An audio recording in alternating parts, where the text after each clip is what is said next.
दोस्तों नमस्कार, आदाब, सत श्री अकाल। उर्मिलेश संवाद के इस कार्यक्रम में आपका बहुत बहुत स्वागत है। मैं हूं उर्मिलेश। अपने इस कार्यक्रम में आज दोस्तों मैं एक ऐसे पहलू से आपका परिचय कराने जा रहा हूं जिसके बारे में जानकारी आमतौर पे लोगों को कम है। एक अनजाना सच, और वो अनजाना सच है इस देश की एक बहुत महत्वपूर्ण, बहुत जरूरी, लेकिन बहुत विवादास्पद जो बनी, वो है मंडल आयोग की रिपोर्ट। तो मंडल आयोग की रिपोर्ट के एक अनजाने सच से मैं आपका साक्षात्कार आज करा रहा हूं, उससे मैं आपको वाकिफ करा रहा हूं। अनजाना सच क्या है? बहुत सारी चीजें ऐसी होती हैं, बहुत सारे घटनाक्रमों की जिनके बारे में प्रमुख जानकारी तो सबको होती है, लेकिन बहुत महत्वपूर्ण जानकारियां जो होती हैं वो कई बार लोगों के दिमाग में नहीं जाती या नहीं बताई जाती, या लोग नजरअंदाज कर जाते हैं। आज मैं एक ऐसी चीज आपको बताने जा रहा हूं मंडल कमीशन के बारे में, जो बहुत महत्वपूर्ण है, बहुत यूनिक है, लेकिन जिसके बारे में लोग आमतौर पे कहीं न लिखते हैं न बोलते हैं। कम से कम मैंने नहीं सुना है, और अगर लिखा और बोला भी गया है तो बहुत महत्व के साथ नहीं। और वो ये है कि मंडल आयोग, सभी जानते हैं कि बीपी मंडल साहब की अध्यक्षता में ये गठित हुआ। 1978 में 20 दिसंबर को इसकी घोषणा की गई थी, लेकिन ये 1 जनवरी 1979 से फंक्शन करना शुरू किया, और ये 31 दिसंबर 1980 को इसने अपनी रिपोर्ट सबमिट की। सवाल इस बात का है कि बीपी मंडल साहब, विंदेश्वरी प्रसाद मंडल साहब, जो बिहार के पूर्व मुख्यमंत्री भी थे, सांसद भी थे, उनकी जो अध्यक्षता में ये कमीशन बना, इसमें बहुत अच्छे लोग, बहुत टैलेंटेड लोग रखे गए थे, और स्वयं बीपी मंडल साहब बहुत ही विद्वान व्यक्ति थे। कम लोग जानते हैं कि वो अंग्रेजी, हिंदी और बहुत सारी अन्य भाषाओं में भी उनकी न केवल वो उसमें जानकार थे, पारंगत थे, बल्कि उनका सामाजिक, आर्थिक और वैधानिक मामलों में जो ज्ञान था वो बहुत ही उच्च कोटि का था। इसलिए मैं समझता हूं कि मोरारजी भाई देसाई की सरकार ने जो आयोग की अध्यक्षता का उनको जिम्मा दिया, वो बहुत ही उपयुक्त व्यक्ति थे। लेकिन दोस्तों, इस आयोग में एक ऐसे सदस्य थे सचिव के रूप में, सेक्रेटरी के रूप में, जो भारतीय प्रशासनिक सेवा के वरिष्ठ अधिकारी थे, यानी आईएएस थे। और वो जो सज्जन थे, उन्होंने ही बीपी मंडल साहब के मार्गदर्शन में, उनके डायरेक्शन में, उनके दार्शनिक वैचारिक मंतव्यों की रोशनी में, और जो अन्य सदस्य थे उन सब के डेलिब्रेशंस जो होते थे, जो वो जाते थे फैक्ट्स गैदरिंग के लिए, लोगों से मिलने के लिए, समझने के लिए धरातल पर, ग्राउंड पर, कि क्या असलियत है ओबीसी कम्युनिटी को लेकर, अन्य कम्युनिटीज को लेकर, क्या एफर्मेटिव एक्शन रिजर्वेशन चाहिए या नहीं चाहिए, उसको वो जो सचिव थे उस कमीशन के, उस आयोग के, वो लिपिबद्ध करते रहते थे। उन दिनों तो आप जानते हैं कंप्यूटर वगैरह नहीं था, और मोबाइल फोन की तो कल्पना ही नहीं की जा सकती थी। तो वो उसको नोट्स लेते रहते थे, कई लोग नोट्स लेते थे। स्वयं जो निजी सचिव थे, प्राइवेट सेक्रेटरी जो थे बीपी मंडल साहब के, मिस्टर रवि नायक, वह भी नोट्स लेते रहते थे। जहां भी वो बीपी मंडल साहब जाते थे, रवि नायक उनके साथ हमेशा होते थे, रवि नायर सॉरी। लेकिन दोस्तों, जो व्यक्ति सेक्रेटरी थे इस कमीशन के, दरअसल अगर पहला ड्राफ्ट मंडल आयोग का जो बना, उसके वास्तविक लेखक सचिव महोदय थे, सेक्रेटरी महोदय थे, और उनका जो नाम था आईएएस अफसर का, वो था एसएस गिल। तो ये एसएस गिल ही दरअसल मंडल आयोग की पूरी रिपोर्ट के, उसके प्रारूप के पहले रचनाकार हैं, पहले लेखक हैं। मैं ये नहीं कहूंगा कि वो जो कुछ लिखे वो सब उनका था, नो। ये पूरे कमीशन का एक कलेक्टिव विजडम से तैयार किया गया डॉक्यूमेंट था, लेकिन उसको लिपिबद्ध करने का काम, उसकी ड्राफ्टिंग करने का काम, कैसे उसको पेश किया जाए, क्या क्या उसमें चीजें रखी जाएं जो डेलिब्रेशन से निकले हैं, वो काम एसएस गिल ने किया। और एसएस गिल बीपी मंडल के मार्गदर्शन में, उनके गाइडेंस में उन्होंने ये काम किया। लेकिन एसएस गिल को आप सोचिए इस देश में कितने लोग याद करते हैं। आज मैं जब खोज रहा था उनके बारे में बहुत सारी जानकारियां, तो विकिपीडिया पर या गूगल पे बहुत सारी जानकारियां, जो अन्य लोगों गिल गिल सरनेम वाले अनेक लोगों के बारे में बहुत सारी जानकारियां मिली, लेकिन उनके बारे में सबसे कम जानकारी मिली। अब आप इसकी कल्पना कर सकते हैं ऐसा क्यों, मैं नहीं समझ रहा हूं। लेकिन एसएस गिल के बारे में उतनी जानकारी नहीं थी, जबकि वो भारत सरकार के सूचना प्रसारण मंत्रालय के सचिव थे। सोचिए, सेक्रेटरी लेवल के अफसर। यही नहीं, जब भारत में प्रसार भारती बना, दूरदर्शन आकाशवाणी को संयोजित करने वाला, नियोजित करने वाला, संचालित करने वाला संस्थान प्रसार भारती, ये इंद्र कुमार गुजराल साहब की सरकार के दौरान बना था, यूनाइटेड फ्रंट की सरकार के दौरान। बहुत लंबे समय से नॉन कांग्रेस, नॉन बीजेपी जो ऑर्गेनाइजेशंस थे, उनका ये वादा था, और उसको अमली जामा पहनाया इंद्र कुमार गुजराल की सरकार ने। तो प्रसार भारती के ये पहले संस्थापक सीईओ थे। अब आप सोच सकते हैं, उसके प्रथम सीईओ थे, चीफ थे, और उस व्यक्ति के बारे में इतनी कम जानकारी दिखाई देती है, खासकर जो नेट आधारित जो प्लेटफॉर्म्स हैं, मंच हैं, उन पर, कि सोचा जा सकता। और वो लेखक थे, उन्होंने 2 बहुत महत्वपूर्ण किताबें लिखी हैं, और भी किताबें होंगी, लेकिन 2 जो मैंने किताबें उनकी देखी, डायनेस्टी ए पॉलिटिकल बायोग्राफी, और दूसरी किताब उनकी जो है वो और बहुत महत्वपूर्ण मुझे लगी, द पैथोलॉजी ऑफ करप्शन। तो ये दोनों किताबों के लेखक हैं, बहुत ही विद्वान व्यक्ति थे। वो आईएएस अफसर थे, ये उनकी इनकी खासियत नहीं है। इस देश में न जाने कितने आईएएस अफसर हैं, कितनों को कौन जानता है। लेकिन एसएस गिल एक ऐसे आईएएस अफसर थे जो न सिर्फ लेखक और विद्वान थे, बल्कि मंडल आयोग की रिपोर्ट के रचनाकार भी थे। अद्भुत व्यक्ति। देखिए, मंडल कमीशन के आप विरोधी हो सकते हैं, उसके निंदक हो सकते हैं, उसके समर्थक हो सकते हैं, लेकिन आपको मैं एक जर्नलिस्ट के नाते बताऊं कि मंडल आयोग की बड़े अनेक आयोगों की रिपोर्ट देखी है, अनेक कमीशंस की रिपोर्ट देखी है। भारत की पार्लियामेंट को लंबे समय तक मैंने कवर किया है, और इस नाते संसद में पेश किए जाने वाली कमेटियों, आयोगों की रिपोर्ट देखते देखते हम लोग बहुत एक पुराना अनुभव रहा है। लेकिन मैं कह सकता हूं दोस्तों कि मंडल आयोग की जो रिपोर्ट है, वो एक बेहतरीन समाजशास्त्रीय सोशियोलॉजिकल डॉक्यूमेंट है। वह ज्ञान के लिए भी पढ़ा जाना चाहिए। लेकिन दुखद इस बात का ये है कि जब 1990 में वीपी सिंह साहब ने उसके अमली जामा पहनाने का ऐलान किया था संसद में, तो भी बहुत सारे संपादकों, पत्रकारों ने पढ़ा तक नहीं था और उसके खिलाफ लिखना और बोलना शुरू कर दिया। दोस्तों, मंडल आयोग की रिपोर्ट को मैं इसी रूप में देखता हूं। मैं मंडल आयोग की रिपोर्ट के बारे में आपको मैं दावे के साथ कह सकता हूं कि वो एक महानतम समाजशास्त्रीय डॉक्यूमेंट है भारत के संदर्भ में।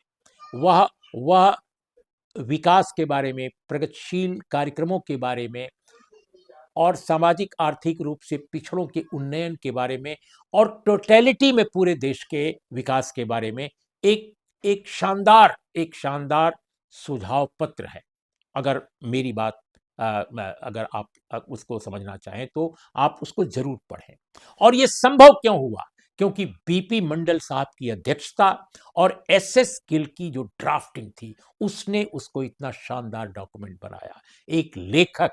एक विद्वान लेखक स्वयं जब ड्राफ्ट कर रहा हो, तो आप सोच सकते हैं। मैं मानता हूं कि नेताओं ने भी बहुत बात की होगी, बहुत सारी समझदारी उन्होंने दी होगी उनको, लेकिन जो ड्राफ्टिंग उसकी है, कमाल की है। और आपको बताऊं, उस रिपोर्ट में बहुत सारी चीजें हैं। पहली चीज तो मंडल कमीशन के बारे में एक बात मैं और बता दूं कि लंबे समय तक 1980 में यह सबमिट की गई, इंदिरा जी की सरकार थी, 10 साल तक ये बंद रही। इस रिपोर्ट को अमली जामा नहीं पहनाया कांग्रेस सरकार ने। और तब बीपी सिंह की सरकार 1990 में जब आई, तो उसने 7 अगस्त 1990 को वीपी सिंह ने घोषणा की, और 14 अगस्त 1990 को इसके खिलाफ याचिका दायर हो गई सुप्रीम कोर्ट में, फिर ये स्टे हो गया। लेकिन दोस्तों फिर सुप्रीम कोर्ट ने इसको 16 नवंबर 1992 में अपने आदेश में इसको वैध ठहराया और बहुत सारी शर्तों के साथ इसको लागू करने का ऐलान हो गया। उसमें क्रीमी लेयर लगाया गया, आरक्षण की सीमा 50% कर दी गई, ये सब किया गया। और दोस्तों 8 सितंबर 1993 को केंद्र सरकार ने अधिसूचना जारी की इसके क्रियान्वयन की, और 20 फरवरी 1994 को पहली नौकरी भी मंडल कमीशन की रोशनी में जनाब वी राजशेखर को मिली। सीताराम केसरी उस समय कल्याण मंत्री थे, सामाजिक न्याय कल्याण मंत्री, और वो वीपी सिंह की सरकार पीवी नरसिम्हा राव की सरकार थी, जो स्वयं निजी तौर पे आरक्षण को पसंद नहीं करते थे। उन्होंने मंडल आयोग न लागू हो इसके लिए भरसक प्रयास किया। इंदिरा जी की सरकार से लेकर राजीव गांधी की सरकार तक लगातार उन्होंने प्रयास किया, लेकिन संजोग देखिए कि उन्हीं की सरकार में ये लागू भी किया गया, और पहली बार जो लेटर मिला उन्हीं की सरकार के दौरान सीताराम केसरी के हाथों मिला। अब आप देखिए 2007 में उच्च शिक्षण संस्थानों में ये आरक्षण लागू हुआ, और 2008 में उसको वैध ठहराया सुप्रीम कोर्ट ने, क्योंकि वो भी कोर्ट में गया। यह भी मंडल आयोग की रिपोर्ट थी। तो मंडल आयोग की जो रिपोर्ट थी उसमें बहुत सारी ऐसी चीजें हैं जो लागू ही नहीं की गई। दरअसल मंडल आयोग की जो सिफारिशें थी वो 40 थी, और ये 40 आज पड़ी हुई हैं, उसमें 2 केवल लागू की गई हैं अगर देखा जाए ठीक से तो, और बल्कि 1.5 मैं तो कहूंगा। एक तो ये कि 27% रिजर्वेशन ओबीसी को, और प्लस आधा तिहाई शिक्षण संस्थानों में ये लागू किया गया। अभी भी आप देख रहे हैं उसको ठीक से अमली जामा नहीं पहनाया जाता। मंडल आयोग ने सख्त शब्दों में कहा था कि जो लड़के ओबीसी कम्युनिटी के मेरिट के आधार पर नियुक्त हो रहे हैं उनको आप ओबीसी के कोटे के तहत नहीं रखिए, लेकिन सिविल सर्विसेज से लेकर और हर जगह रखा जा रहा है। तो ये अपने आप में अजीब कहानी है, यूनिवर्सिटीज में रखा जा रहा है। तो इसीलिए मैं कहता हूं कि ठीक से लागू नहीं किया गया। और 40 जो रिकमेंडेशन उसकी हैं उसमें लैंड रिफॉर्म्स है। बहुत सारे लोग समझते हैं कि मंडल आयोग केवल आरक्षण का दस्तावेज है। जी नहीं, आरक्षण का ये दस्तावेज नहीं है। आरक्षण उसमें एक मसला है, सिफारिश है। उसमें अनेक ऐसे कार्यक्रम हैं जो सामाजिक आर्थिक बदलाव के लिए भारत के बेहद जरूरी हैं, और उसमें ढांचागत बदलाव, वित्तीय बदलाव, और इसके अलावा रिफॉर्म्स के लेवल पर उसमें जो उत्पादन संबंधों में क्रांतिकारी बदलाव के लिए जो पिछड़े वर्गों के आम गरीब लोगों के लिए कृषि क्षेत्र में सुधार की बात है। और इसलिए इसमें यह भी कहा गया है कि ये 35वीं जो सिफारिश है उसमें कहा गया है, इसलिए आयोग ये सिफारिश करता है कि सभी राज्य सरकारों को प्रगतिशील भूमि सुधार कानून लागू करना चाहिए, जिससे देश भर के मौजूदा उत्पादन संबंधों में ढांचागत एवं प्रभावी बदलाव लाया जा सके।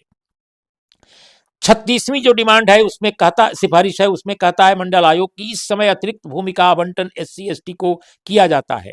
भूमि सीलिंग कानून आदि लागू किए जाने के बाद से मिली अतिरिक्त जमीनों को ओबीसी भूमिहीन श्रमिकों को भी आवंटित किया जाना चाहिए। बिल्कुल नहीं किया जाता। और दोस्तों अनेक ऐसी ऐसी सिफारिशें इसमें हैं जिसकी कल्पना नहीं कर सकते आप। या इस देश के बहुत सारे प्रगतिशील लोगों ने मंडल का विरोध किया, यह जाने बगैर कि उनका ही एजेंडा मंडल आयोग है, लेकिन उन्होंने विरोध किया।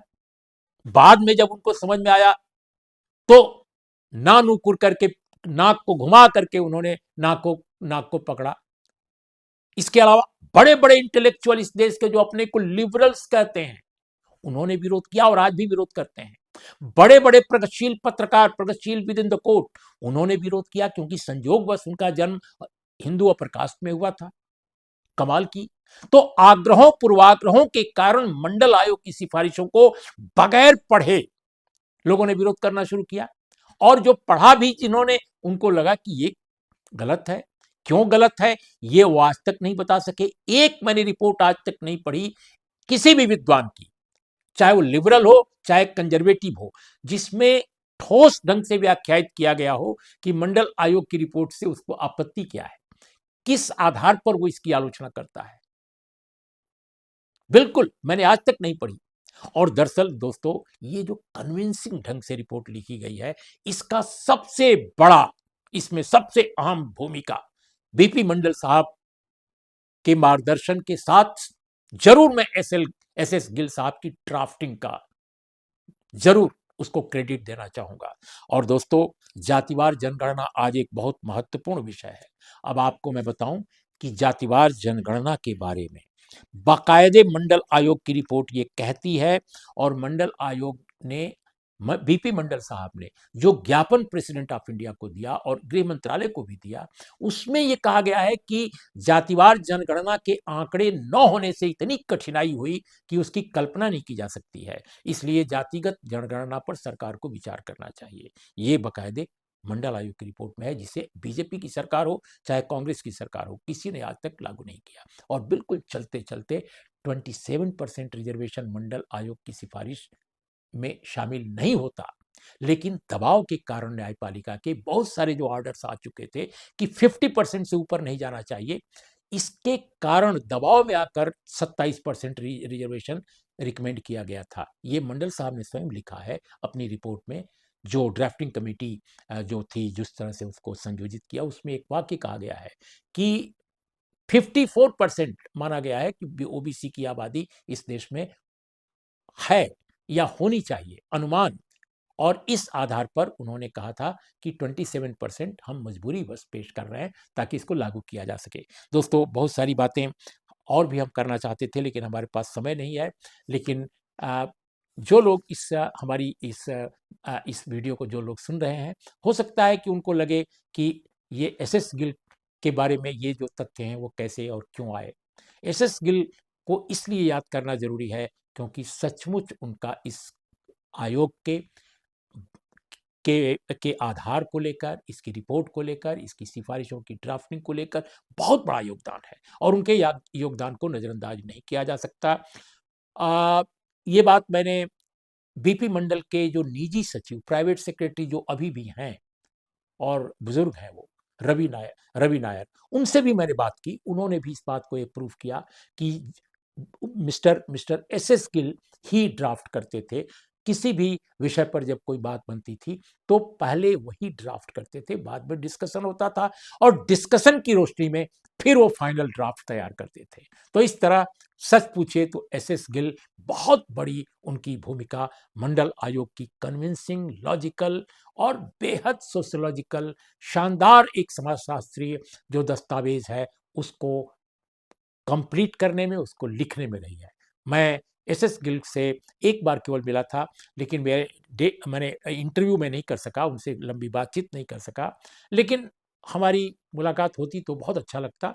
उनके बारे में तरह तरह की बातें हैं, कन्फ्लिक्टिंग ओपिनियन है। कई लोग कहते हैं कि वो ऐसे थे वैसे थे, कुछ लोगों ने हमसे कहा, हमारे कुछ मित्रों ने भी कहा कि थोड़े से एरोगेंट थे, लेकिन पढ़े लिखे व्यक्ति थे। बहरहाल हम इस बार इस विवाद में नहीं जाएंगे, लेकिन ये सच है कि बीजेपी सरकार उनको पसंद नहीं करती थी, और वाजपेयी सरकार जब आई और सुषमा स्वराज जी जब आईएनबी मिनिस्टर थी तो उनको प्रसार भारती से हटाया गया था। लोगों ने कहा कि ये तो मार्क्सिस्ट है। बहरहाल जो भी हो, लेकिन वो डॉक्यूमेंट अपने आप में महत्वपूर्ण है, जिसको नजरअंदाज इस देश में कोई नहीं कर सकता। नमस्कार, आदाब, सत श्री अकाल।